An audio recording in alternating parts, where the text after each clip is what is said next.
Good afternoon, Cross Timbers. Today is Wednesday, November 5th, 2014. This is Texan TV news from the Tarleton State University campus in Stephenville, Texas.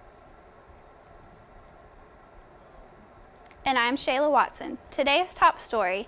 In campus news, Tarleton State University W.K. Gordon Center for Industrial History of Texas invites the public to a free screening of the 1930 film All Quiet on the Western Front on Saturday at 6 p.m.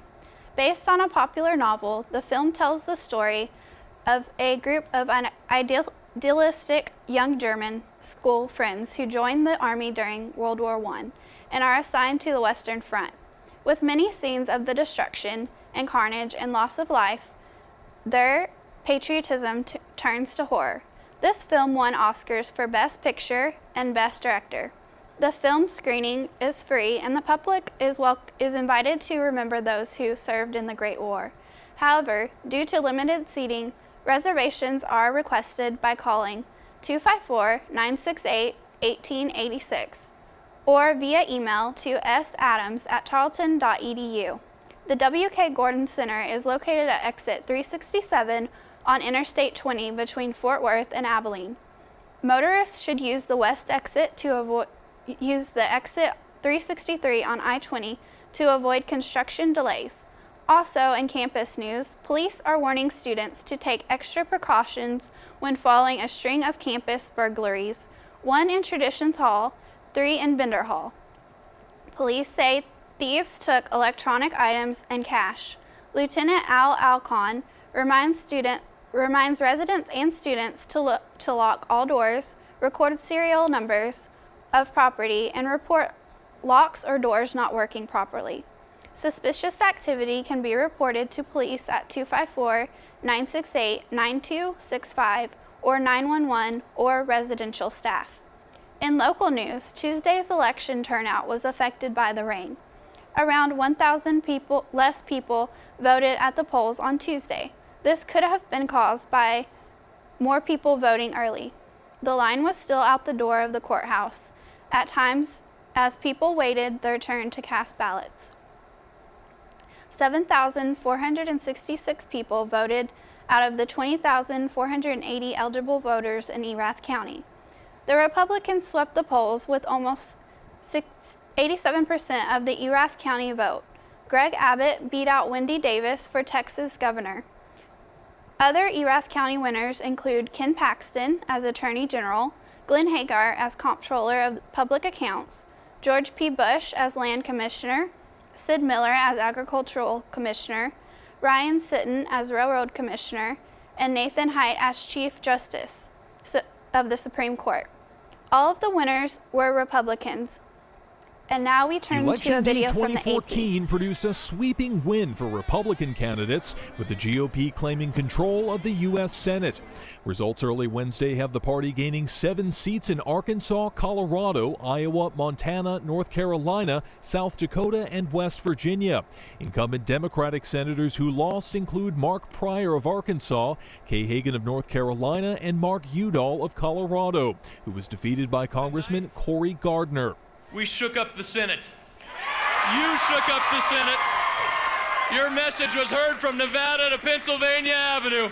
What we've seen tonight is a complete bloodbath for Democrats across the country. While exit polls showed voters dissatisfied with Republican leaders, it's the president who got the brunt of the blame. Republican candidates successfully made him the focus of their campaigns. We were one of the first states to send a message to President Obama tonight that his policies were on the ballot today. I would hope that the president would see the light, with a Republican Senate. Well, I think it's a call to President Obama that he's going to have to start working with Republicans to get things done.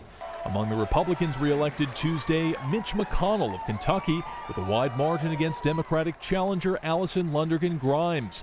He is expected to become the Senate Majority Leader.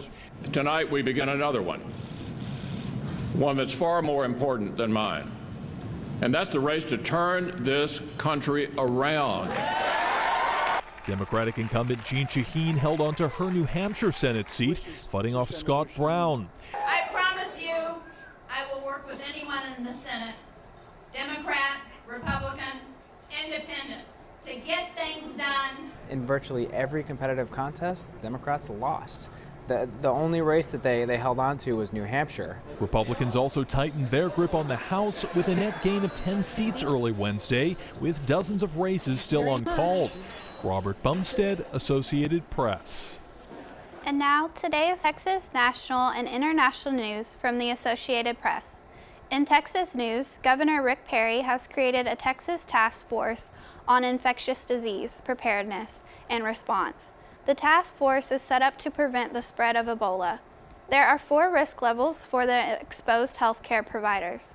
The 4 levels are high risk, some risk, low risk, and no risk. The task force has suggested that medical workers do not need to be quarantined unless they were considered a high risk. In national news, slow-moving lava in Honolulu, Hawaii was approaching a cemetery. Ako Sato was ready to accept that the headstone and family plot she had been tending to over the years would soon be gone due to lava flow. What she did not know was that the headstone was in fact still there. A scientist who was doing research and documentation on the lava had taken a photo which reveals the headstone with Sato's name on it. Iko's Kajimam, Sato's aunt, was thrilled to meet the scientist and receive the photo. Kajiyama also stated that she believes Pele, the Hawaiian volcano, goodness, spared the headstone. Kajiyama, parents, brothers, and sister are buried there. There still is lava flow to worry about, but all they can do is wait. In international news, Secretary of State John Kerry says the United States and China must work together to stave off global catastrophe from climate change. He appealed for greater cooperation between the 2 world powers. In a speech Tuesday, Kerry praised Chinese help on combating nuclear proliferation by Iran and North Korea. He also welcomed a growing China role in Afghanistan. But Kerry made clear the U.S. wouldn't back down over its differences with China on cyber espionage, human rights violations, and maritime security disputes in the South China Sea. Kerry travels to Beijing on Friday ahead of a visit by President Barack Obama for a regional summit. In sports, Adrian Peterson says he's anxious to continue his relationship with his son after reaching a plea agreement in his child abuse case. Now we have a video with more information about the case. Adrian Peterson avoided jail time in a plea agreement reached with prosecutors to resolve his child abuse case. The Minnesota Vikings running back was indicted in September on a felony charge of injury to a child for using a wooden switch to discipline his 4-year-old son earlier this year in suburban Houston. I truly regret this incident. I stand here and I take full responsibility for my actions.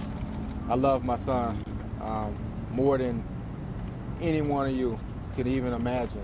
Peterson pleaded no contest to a misdemeanor charge of reckless assault. If convicted of felony child abuse, he could have faced up to 2 years in prison and a $10,000 fine. Peterson has been on paid leave from the Vikings under a special exemption from the NFL commissioner to take care of his legal problems. It was not immediately clear how the plea deal would affect his playing status. Bob McCall, Associated Press. The Minnesota Vikings star told reporters outside the Texas courthouse where his case was resolved Tuesday that he regrets what happened to his 4-year-old son and takes full responsibility for his actions. He was not allowed to be near his son while the case was pending. The plea agreement will allow him to have contact with the boy. Peterson pleaded no contest to a misdemeanor charge of reckless assault for using a wooden switch to discipline his son earlier this year in suburban Houston. He received what is essentially probation, was fined $4,000, must complete parenting classes, and perform 80 hours of community service. And now the weather, according to the Weather Channel.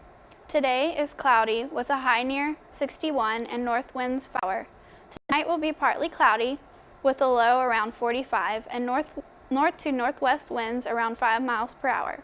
Today's broadcast was produced by Michaela Bram, Sarah Sanderson, and Andy Barton.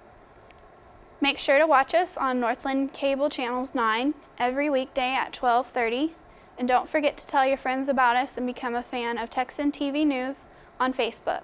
I am Shala Watson. Tune in tomorrow for the latest news from Tarleton State University campus in Stephenville, Texas. Have a wonderful day, Tarleton Texans.